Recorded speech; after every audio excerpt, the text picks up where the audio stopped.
Dave here from writewithyourarm.com. Today I am doing a video showing you how to write faster. Something I get a lot of requests for. People that are students that are studying or need to write faster for exams, students that are taking notes in class, people with jobs where they write on a regular basis and it helped them out in their job if they were able to write faster. Whatever the reason, you've come to the right place, and let's get started. All right, so the concept that we need to talk about today, you need to understand, is this concept I'm calling shorten the track. And this is a concept from racing. And it's the idea that assuming all the drivers, all of the race cars are going around the track at the same speed, the driver that is going to win, get to the finish line first, is the one that shortens the track. And here's what I mean by that. Let's say you have a track here, and we have driver A and driver B going through the same track, but they're taking different routes. Driver A is taking this kind of curvy route through the track. Driver B is taking the straight route right through the track, not even worrying about these curves. Driver B is shortening the track. Driver B is going to get there first. And that's exactly what we want to do with our writing. So your pen, in a similar way, is traveling around the page when you're writing. And if you're able to shorten the amount of distance that your pen has to travel to write the letters and the words that you're writing, you're going to be able to write faster. You're going to get to the finish line first. So that's the concept we're talking about, and we can shorten the track in three fairly simple ways. And the first one is really the simplest one, and that is by writing smaller. Okay, so we have our writer A, who's our slow writer, and we have writer B, who's our faster writer. Writer A is not shortening the track, they're writing really big.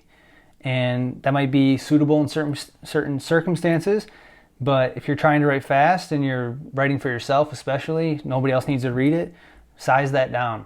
Sizing it down, writing at a smaller size, shortening the track, you can see how much less space this is taking up than the bigger writing. This is shortening the track. You're going to write these two words a lot faster at this size than these two words at the bigger size, okay? So size matters. Write as small as you can while keeping things legible for the purposes that you're writing. All right, the next way we can shorten the track is to reduce the slant in our writing, okay?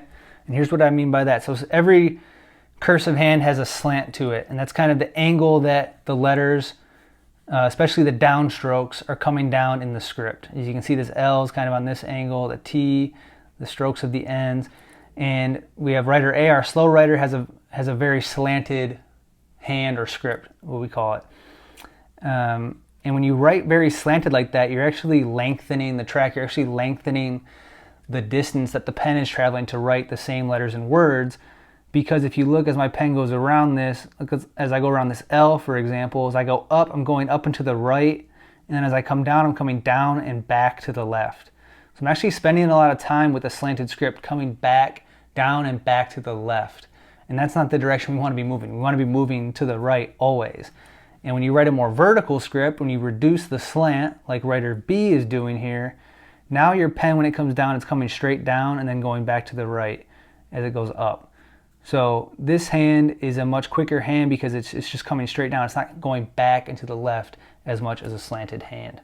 Okay, and that just shortens the distance that the pen is traveling as you write letters and words. Okay, reduce the slant, write more vertical, another way to put it.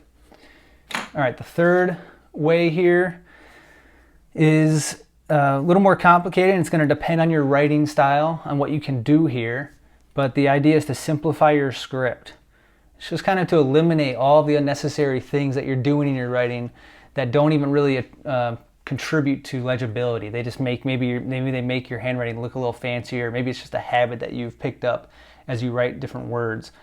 So I have two samples here. I have writer A, our slow writers, writing a fairly traditional American cursive hand, and writer B is writing a simplified cursive hand. Okay, and writer B, first off, you can just see, looking back at it as a whole, writer B is writing the same words in a much shorter distance horizontally. So we already know this writer's shortening the track just by the fact that it doesn't take up as much space as writer A. We look at the specifics of this. Writer B has eliminated a lot of the entry strokes on our letters here, okay? So look at the W here, and there's a little entry loop here. That's gone on writer B's. All right, if you look at our Y, there's a little entry stroke for writer A coming into the Y. If you look at writer B down here, no entry stroke. Just starts at the top and goes down. All right, little simple thing here is also shortening up the exit strokes. So if we look at some of these exit strokes on the E, for example, this one goes nice and long to the top of the X height is what we call it there. And down here, this E just has a nice short exit stroke there. If you look at all like the U, same thing, nice short exit stroke versus the longer exit stroke. Little things like that that really add up over the course of a document that you're writing. Couple other things we're doing down here is we're minimizing or eliminating loops in our writing. So you can see writer A is using a loop, F with 2 loops, a Y with a loop, and down here we have the F only has 1 loop at the top and then just a straight line at the bottom.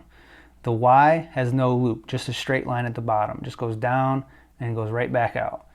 Just another little thing that you don't have to do, and it shortens up that track, simplifies your writing, gets you writing faster. Okay. Another thing that's being done here is we are crossing the T's as we go instead of going back and crossing the T's. So in this word write, for example, traditionally you would make the T, finish the word, go back and cross the T. Writer B is smart and fast. Writer B is going up, down, and then he's just doing this little cross here as he exits. Okay? And it's a very simple move. Looks something like this in real time. Up, down, out. Up, down, out. Okay? And that just crosses them as you go. And you don't have to go back and stop your writing to go back and cross T's. Okay? And it's very legible. You don't have to worry about that. Something else writer B is doing, writer B isn't dotting the I's. Dotting the I's is nice for legibility. That's why the dots are there. They make it easier to pick out the I's from the U's and the W's and things like that. But they don't have to be there. And if you write a very legible hand, you can omit dotting the I's. Just another reason you don't have to go back, stop your writing, go back and dot an I. That takes time. That slows you down. So those are the 3 things I wanted to talk about. Remember we said write smaller, reduce the slant, and simplify your script. It's going to take a little bit of time, a little bit of practice to put these things into action in your writing. You know, this is going to be changing of a habit, so you have to, give yourself a break and spend a little time just kind of practicing this stuff, getting the hang of it, and then when you go to take that exam, take notes in class, go to work, you'll be ready to write faster without really having to strain your hand any more than you normally do. That's what's great about these tips. This doesn't mean you have to, grip down harder and move your arm faster. It's all about simplifying what you're writing to get through and write faster. That's really the beauty of these tips. So, and with that, let's look at a quick demonstration, just going side by side, showing how, a slow traditional writer versus the fast writer that's implemented all 3 of these concepts. And let's see how much faster we actually write when we put these into practice.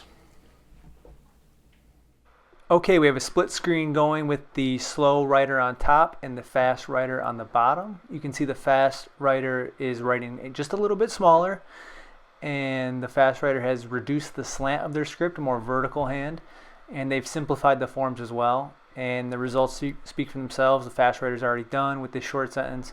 The slow writer is still going. All right, I hope that demonstration at the end brought it all home for you.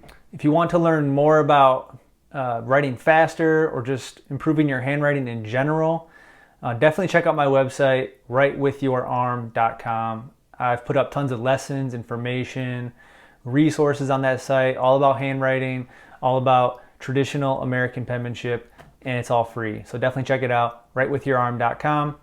And if you like this video, I would very much appreciate it if you subscribe to my channel, get notified when I post something new. And of course, give the video a thumbs up. That's helpful as well. So thanks for watching. Appreciate it, and we'll see you next time.